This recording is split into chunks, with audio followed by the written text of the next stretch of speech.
5-minute salute. I'm your host, Chris Budihas, and I am lucky to be joined virtually by Travis Hembree with the Department of Veteran Affairs. Travis, how are you? I'm good, sir. How are you doing today? I'm doing great, man. Hey, so we were talking off camera. So you recently moved from St. Augustine to Maryland. Why did you do something like that? Well, we were kind of stuck on an island there in St. Augustine, and then COVID hit, so we were really sheltered. Yeah. Didn't have a lot of family support, so we moved up here to be closer to my wife's family. She's got a big family in South Jersey. We're an hour away, so that's great. So our kid, we have a 4-year-old, so it really helps out being close no doubt. to family. Everybody loves free babysitting. I know with my 3 kids, they're growing up, I was like, wow, especially on a military budget or say income, it gets really expensive very quickly. So, hey, let's talk about, what you do in the military, and then what was your post-military career journey that got you to working with the Department of Veterans Affairs? Yeah, so I was a logistics specialist, petty officer in the Navy. Yep. I deployed Operation Iraqi Freedom, Operation Enduring Freedom, and Operation New Dawn near the withdrawal. Yep. So I did a lot of deployments, mainly working with local nationals and working with sales contracting officers to sell contractor managed government owned surplus. Yep. And to help with the drawdown in Iraq and Afghanistan. Yeah. And as you left the uniform, did you go straight into the VA, or did you take a journey through another series of companies and why did you decide to take an opportunity with the VA?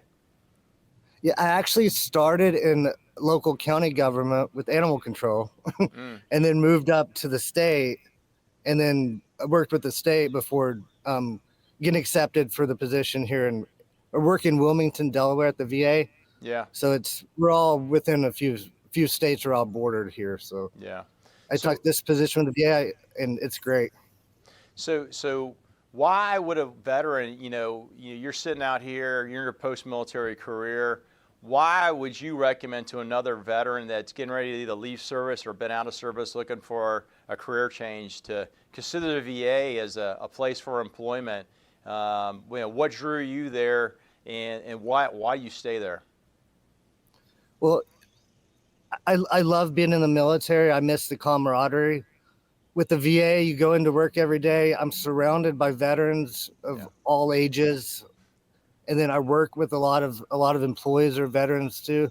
So we have that internal camaraderie, just like we did, in the military. So everybody's got each other's back, and we're all from different services. So a lot of kidding and joking can go on too. Oh, of course, I can only imagine the Navy jokes or Marine Corps jokes that are occurring at least probably every hour on the hour.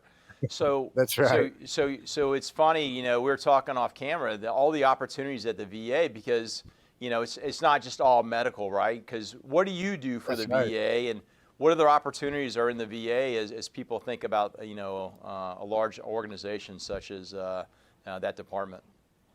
So the Veterans Affairs is huge, and it has the Veterans Health Administration, VHA. Yeah. Then you have Veterans Benefits Administration, and then you have the Veterans Cemetery Administration too. So there's different avenues you can go in. I actually work for the Health Administration as an auditor in fiscal. So I'm in the business department, and we all the finance, accounting, operations. Yeah. And that's one of thousands of different careers you can have with the VA. Okay. And still be around military and veterans. Yeah, and I got to imagine, you've even mentioned it previously, that the fact that you have some self-fulfillment through your job by helping other veterans out in their need. In many cases, it could be an information or a physical need to, get the services that are probably important to them. And as we know from our own personal experience, you go to boot camp, there's a couple hundred of you as you come in, and then ironically, you typically leave on your own on your way out with your DD-214, and a lot of times you got questions, and the VA is one of those resources where you could probably get 99 or 98% of those questions answered. That's right, and they'll even help with workforce development, transitions. There's departments they'll hook you up with anything. So yeah, that's great. They have so many different resources. So any other bits of advice you got for veterans or service members currently in the military, or those getting ready to make that transition here soon? You know, what's your Yeah, I would recommend, I would recommend the federal government. It's a great employer, not the best, you're not going to be a millionaire, but a secure job, get paid well, time off.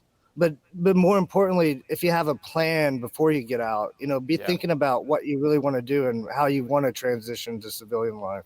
Yeah, absolutely. Because it can hit you hard. Yeah, no doubt. And I've told folks, you do planning in the military, regardless of your rank and branch, and we do this all the time. We're very good at it, by the way. Why would you not plan your retirement in the same manner, in the same level of detail? And oh, by the way, and execute that plan. And then, the second piece of that I've also mentioned a lot of folks is, hey, look at your network and look at other folks like LinkedIn. That to me has been very powerful. Is your ability to talk to folks like you. They reach out to you on LinkedIn and they say, hey, I'm considering a job with the VA. What are your thoughts? People like you and myself are more than willing to have a conversation either over coffee or via phone to kind of educate them. And then in many cases, if they're a good match or you think they're a good match for that organization, be a cheerleader and try to bring them to the organization via the HR. So, for sure. Yeah. And then on top of that, the military is a federal agency. So when you work for the federal government, you can buy out your time or, continue your time. So you'll be able to retire earlier, more time off, there's other perks as well. So. No, absolutely. Well, hey, Travis, number one, hey, thanks for your service in combat specifically, but overall to the Navy and to our nation. And thanks for your service now with the Department of Veterans Affairs, what you're doing for our veterans and their needs in a post-military career. So I appreciate it. Hey, folks, thanks for watching today. If you like what you see, continue to watch us on LinkedIn. Network with us as you see fit. Today's segment was sponsored by Operation Barnabas, great nonprofit over here in Northeast Florida, helping veterans with a hand up, not a handout. Check them out at operationbarnabas.com. See you at our next segment.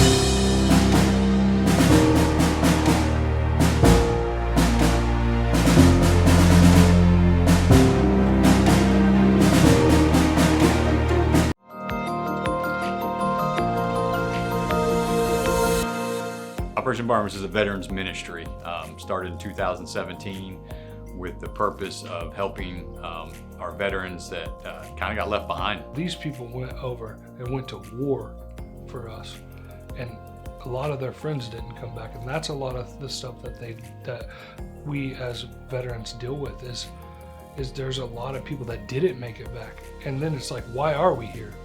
So and then they isolate. And they've struggled with addictions, PTSD, suicidal thoughts, those kind of things, helping them get whole again through one-to-one mentorship.